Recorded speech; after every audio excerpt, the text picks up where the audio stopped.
Hello, everyone, and welcome to our mini talk. I'm Dave Barkley, one of the exercise therapists here at the cardiac rehab program at Southlake. And today we're going to talk about exercise and healthy weight.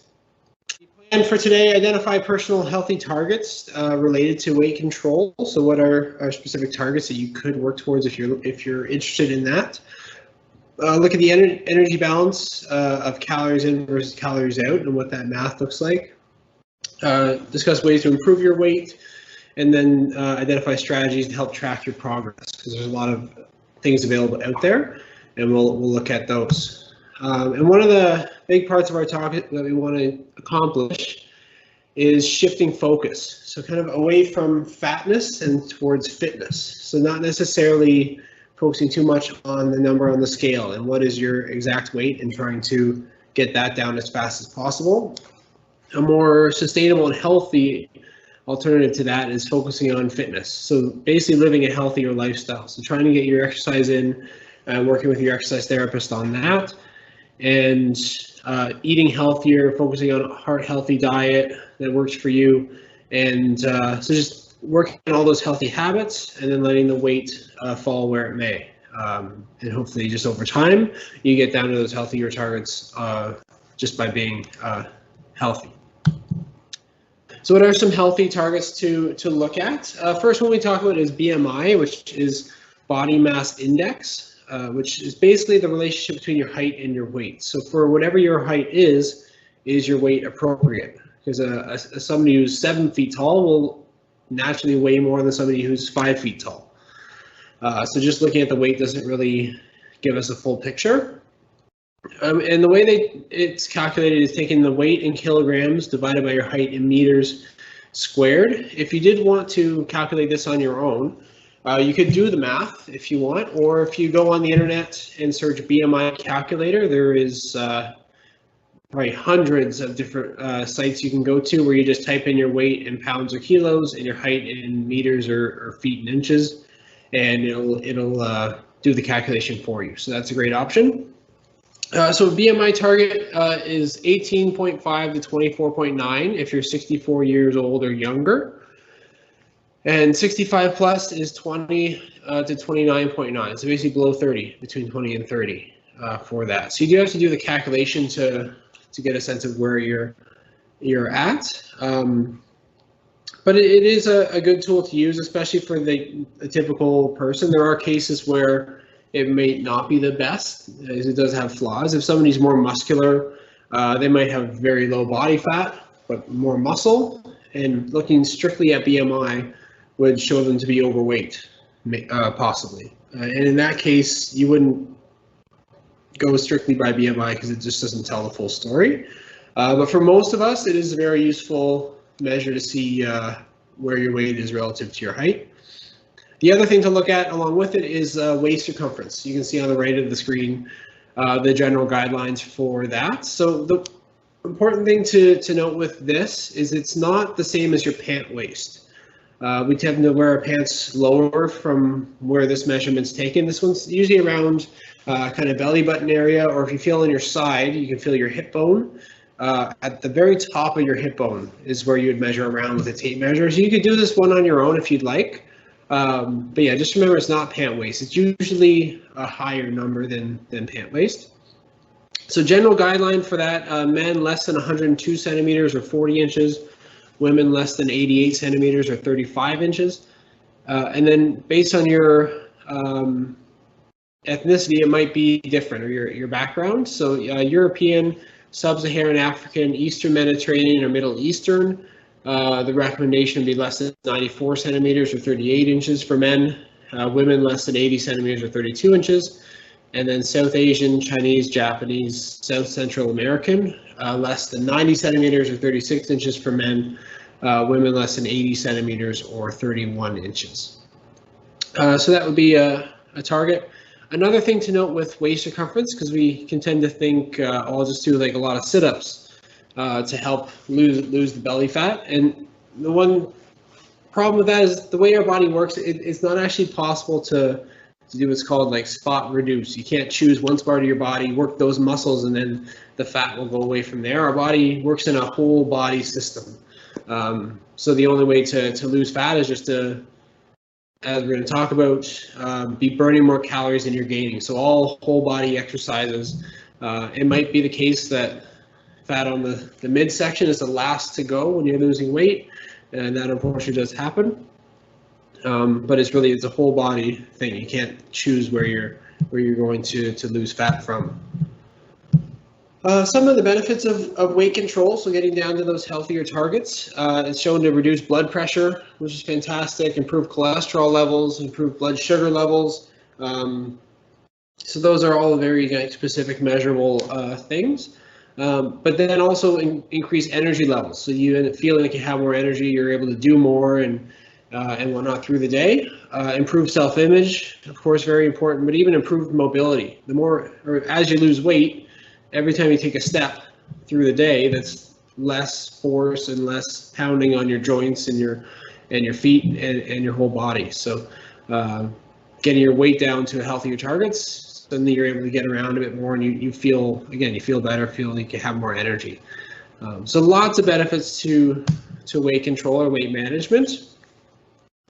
And then we'll look at this scale. So the energy balance, calories in versus calories out, and that's really what it comes down to if you're looking to lose weight, maintain weight, or even you might want to gain weight, is that this equation. So if the energy in, which is food and drinks that you consume through the day, is higher than the energy out, which is daily activities, exercise, and then just your metabolism. If you're taking in more energy than your body's using, you're going to gain weight over time. And depending on how much more you're consuming, you'll gain weight faster or slower. If they're balanced, so they'd be exactly the same, energy in is the same as energy out, you're going to maintain your weight over time. You'll still have day-to-day fluctuations with hydration and whatnot. And if energy out is higher than energy in, if you're looking to lose weight, that's what you want to see. So you're burning more calories than your body's, than you're actually taking in. In that case, your body's going to have to get that energy from somewhere, and it usually would take it from like fat stores on your body, and that's when you'll start to lose weight. There are other factors that can come in that make this can be tricky and not as simple as it sounds, because the energy out does include metabolism, and metabolism can change over time. It can change based on what you're doing. Medications can affect it, things that slow down metabolism. Genetics, hormonal changes, and whatnot. Well, one way to kind of tell where you are on the scale is if you weigh yourself. Usually, we recommend once a week, and if your weight is staying pretty well consistent over time, you're likely pretty well balanced to energy in versus energy out. If it's slowly going up, like the energy in is higher, and if it's slowly going down, energy out is higher. And then you can kind of know where to target in terms of what your goal is.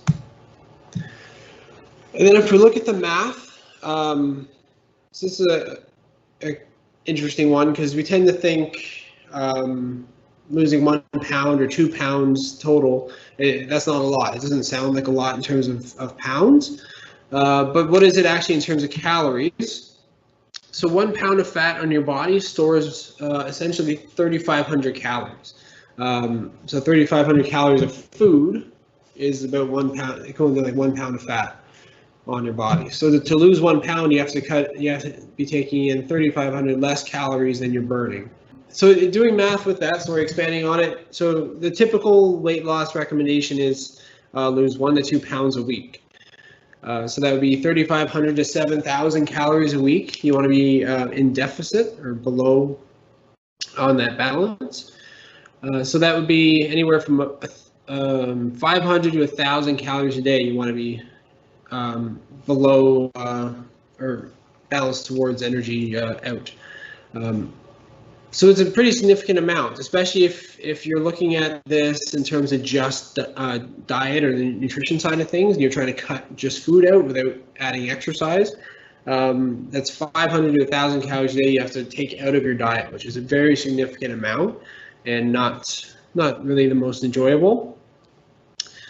And that's where exercise can come in, looking at it at the full picture, and your whole lifestyle is not just one side of things, not just trying to, if you try to lose weight just with exercise, that's 500,000 calories you need to burn each day with exercise, which is significant.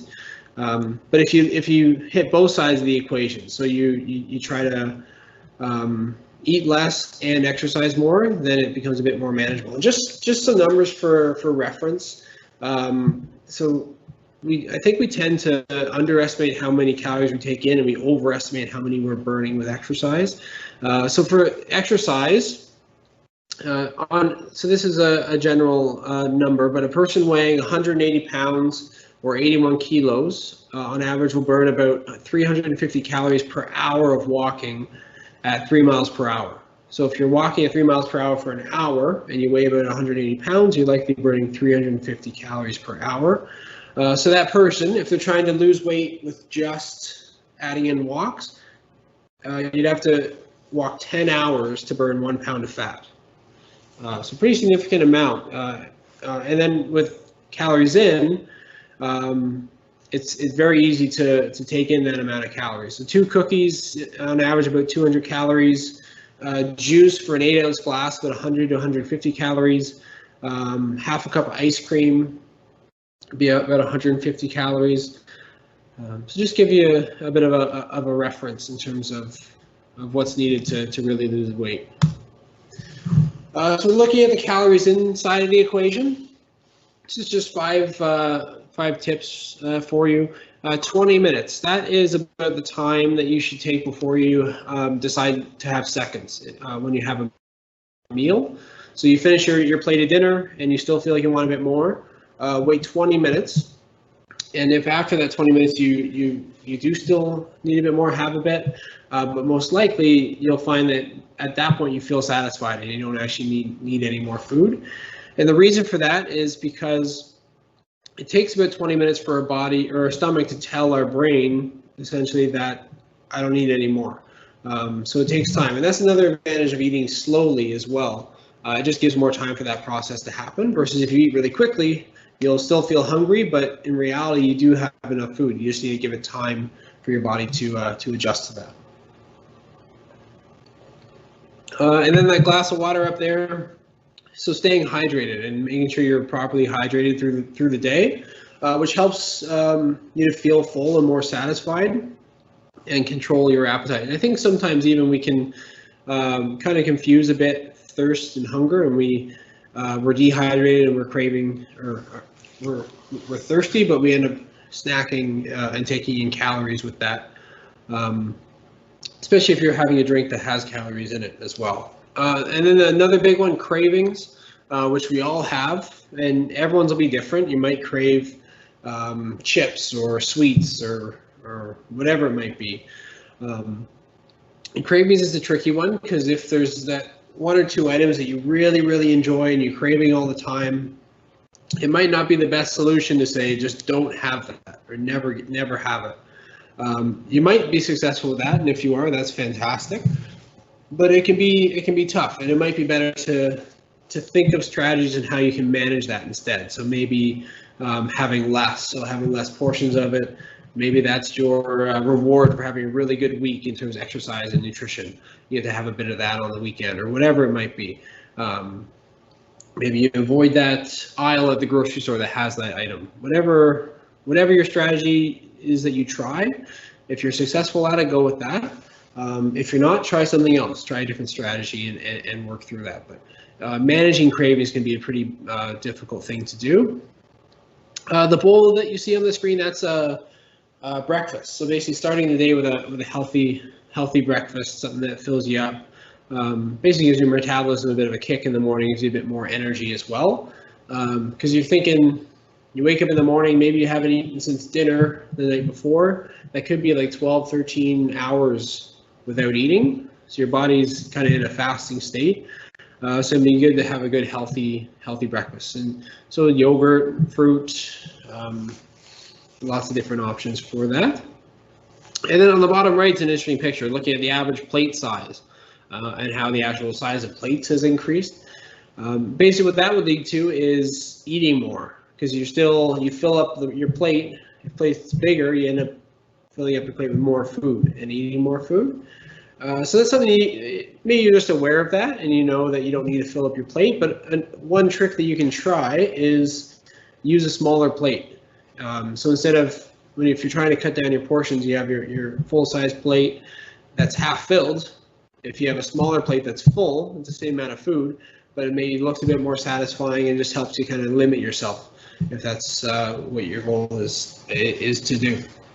Then the other side of the equation, so calories out. So that's typically we talk about exercise when we're talking about calories out.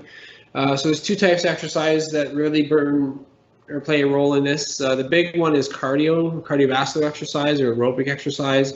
So that'd be the walking you're doing, or if it's cycling, or whatever type of cardio exercise that you're working on right now. That all burns calories every time you're moving your body, but especially with exercise.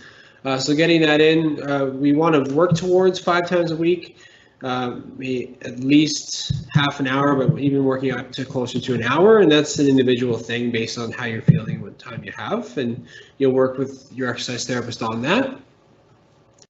But then also resistance training plays a role. If you're cleared for resistance training, you've received instruction from us, you've discussed with your exercise therapist, that is a benefit as well. Because one, you're burning calories when you're moving around exercising with that, but also the more muscle that you have in your body, the more calories you burn throughout the day. Because muscle is calorie burning tissue.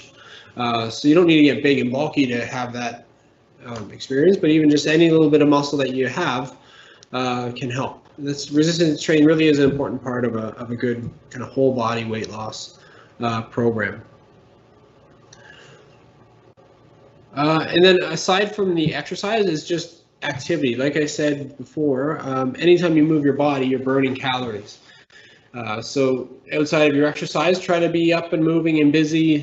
Things as simple as if you go to a store, park further away from the door and walk in.